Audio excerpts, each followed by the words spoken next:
Olá, meu aluno interessante e interessado no mundo de cartórios. Meu nome é Adriano Álvares e eu vou falar com vocês um pouco sobre o como estudar, tornar-se aí um oficial de cartório em 2026 e como eu estudaria para me tornar este oficial de cartório atualmente. Então, fica comigo aqui no vídeo, não deixa de se inscrever no canal, né, de dar o seu like e a gente agora vai partir para uma linha de tempo para você moldar a estrutura do seu estudo e moldar o que você tem que assertivamente fazer para chegar a ser um oficial de serventia extrajudicial. Primeiro, senhores, eu gostaria de falar um pouquinho sobre os acertos e erros cruciais do seu estudo, para que você entenda o que é na dinâmica do seu estudo para você alcançar a serventia extrajudicial, o cartório dos seus sonhos. Então, primeiramente, senhores, a gente tem que ter um planejamento, uma estratégia definida, né? A gente tem que ter aí uma base muito interessante de um planejamento, de uma estratégia, um bom material de estudos e a sua dedicação. E o que isso vem a corroborar com a parte negativa, né, no seu foco, a falta desse foco, né? Você tem um material, você tem um planejamento e você não se dedica, não mantém o foco, tá? O foco necessário. Veja, senhores, não chega lá quem tem a aptidão. Sim, chega lá quem tem dedicação. Então vá atrás dessa dedicação, deste foco.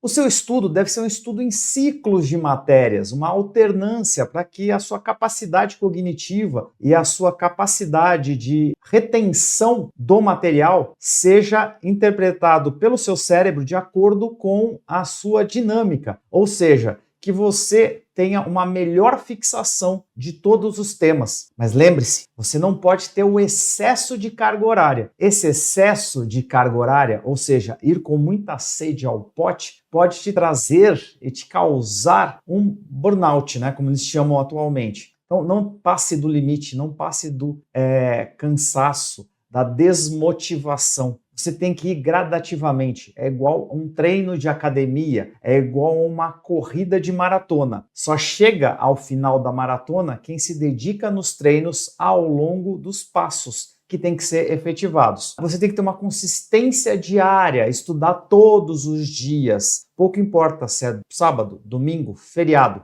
Todos os dias são dias de estudo, alguns maiores, outros menores. E você vai ter os descansos, mas mesmo nos descansos, você vai ter o quê? Você vai ter aquela aptidão de olhar para o lado e falar assim, isso aqui tem aquela correlação com aquele estudo que eu fiz. Olha, escutei aquela notícia. Então aquilo é muito interessante para aquele meu estudo. Olha, está mudando tal tema, está acontecendo uma alternância na temática do que eu estou estudando. Isso é muito interessante, tá? Então eu tenho que cumprir aí com os meus requisitos. De outro lado e de outra forma, eu tenho que evitar o quê? O desgaste por excesso de velocidade. Eu não vou estudar em disparada, eu não vou exagerar. Eu tenho que ter uma constância. Então, vá devagar nos primeiros meses, vá devagar nos primeiros estudos, tá? Que você tem que ter em mente que é uma maratona, que você tem que ir paulatinamente. Também respeite os descansos. Reserva uma parte do dia, uma parte da semana para ter um equilíbrio de estudo, família, trabalho, lazer. Tenha que ter isso muito bem planejado. Não cause descompromisso ou faltas com o seu cronograma, porque isso é vital para a consistência e para que você não desista, para que você tenha esta rotina. O nosso simulado de diagnóstico inicial é muito importante para a sua preparação, para você pegar aí as últimas provas e entender qual é o seu nível, aonde está a sua dificuldade e aonde você vai atacar, vai demonstrar a estratégia necessária para chegar lá, para fazer com que o seu estudo seja assertivo. Tá? Você vai fazer então essa análise de desempenho ao longo do seu estudo, ela deve ser feita com frequência e não fazer a análise dos seus erros, né, resolvendo aí simulados e provas, pode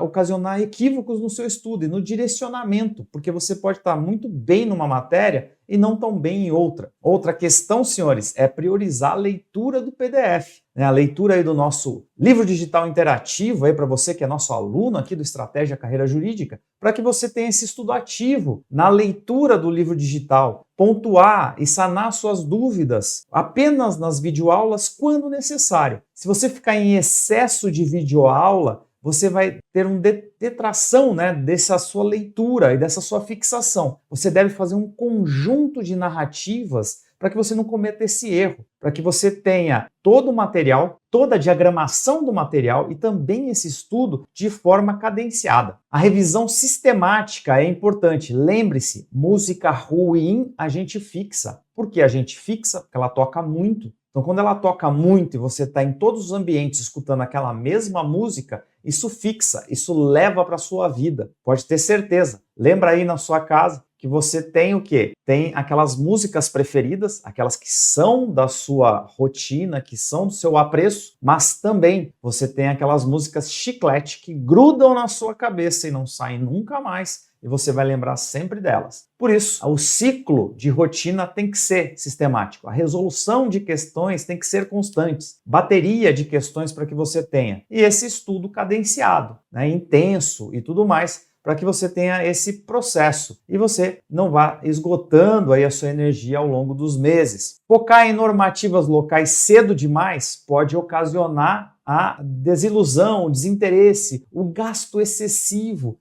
E é um erro pontual. Qual é o erro? As normativas locais, senhores, têm que estar sendo verificadas lá quando você for fazer o concurso específico, lá quando você já tiver edital na praça. Por quê? Porque elas alternam muito, elas alternam sistematicamente e você não vai ter uma boa compreensão e uma boa absorção dessas normativas. Lembre-se sempre de fazer um aprofundamento da sua base deficitária. Ao longo do seu estudo da matéria, você fazer essa análise, ou seja, você vai fazendo os simulados, vai fazendo a sua narrativa e vai verificando aí qual é a sua base deficitária. E aí você focar nela, pegar um pouco mais profundo para que você tenha uma base melhor. Você tem que estudar também as matérias dominantes, mas não com tanta a profundidade. Por quê? Porque ela já é do seu gosto. É aquela música que você gosta. E as ruins você coloque insistentemente para você ter essa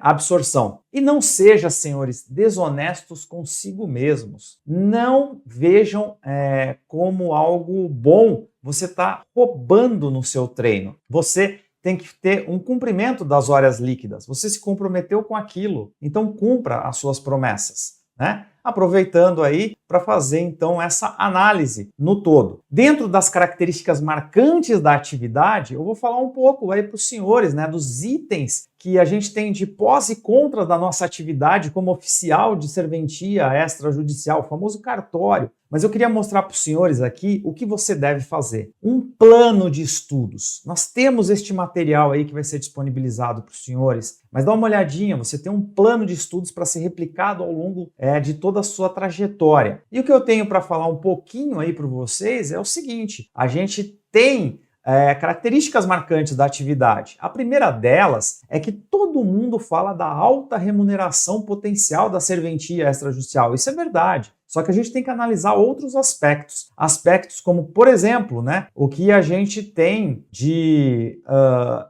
pós dentro dessa narrativa. Ou seja, nós temos muitas serventias vagas. Temos várias espalhadas aí pelo país. E a gente tem a estabilidade e autonomia do quê? Da gestão. A nossa gestão é a que faz a assertiva. E aí a sua serventia vai ser melhor remunerada ou pior remunerada dentro dessa análise, da análise dicotômica entre o que entra e o que sai. Então você tem que ter essa narrativa aí para você ter essa parte da vida sem chefe, né? Para que você tenha aí essa verificação. Você não pode abandonar a serventia quando você estiver com ela. A autonomia de gestão, tá? E com isso, você tem essa nossa variedade, né, em relação aos custos operacionais. Você tem que lembrar que o seu custo operacional é de forma privada, é de forma latente, ou seja, eu tenho que ver que tem custo fixo, o custo variável e a alta densidade do que isso vai ocasionar. E aí eu analiso isso para a gente ter essa estabilidade, essa autonomia. Lembrando, senhores, que não estamos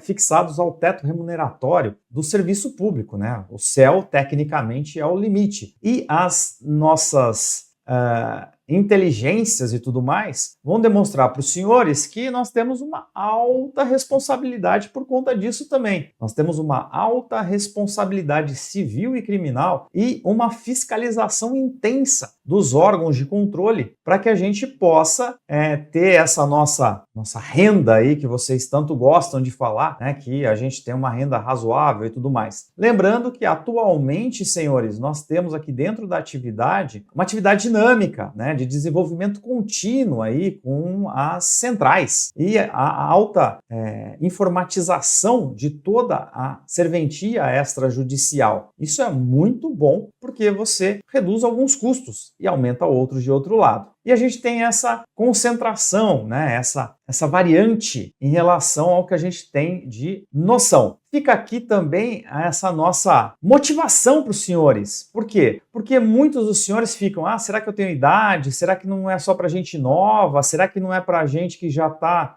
só estudando ou tudo mais? A profissão anterior é muito diversificada para quem pega a primeira serventia. Vou deixar aqui as estatísticas para os senhores, nessa nossa primeira delegação, quem assume a primeira delegação, a média de idade aí fica em torno dos 30 anos, né, dos 30 aos 40 anos, e também da onde vêm essas pessoas, né, de que profissão elas vêm. Então você tem bastante estudante, sim, mas você tem uma variante muito interessante aí em relação a outras atividades, né, a outras carreiras que migram para a nossa atividade extrajudicial. Veja, senhores, sempre há tempo de fazer as suas mudanças, sempre há tempo de você conseguir a sua serventia extrajudicial. Senhores, eu fui ter a minha primeira serventia no estado de São Paulo e eu tinha quase 40 anos. Então isso não é impactante, mas vá para frente, vá em cima, acima daquilo que você realmente planeja, acima daquilo que você realmente se dedica. A sua dedicação faz com que você alcance a serventia dos sonhos. Fica aqui o meu convite para vocês conhecerem um pouco da vida de cartórios, né, aqui no Estratégia Carreira Jurídica,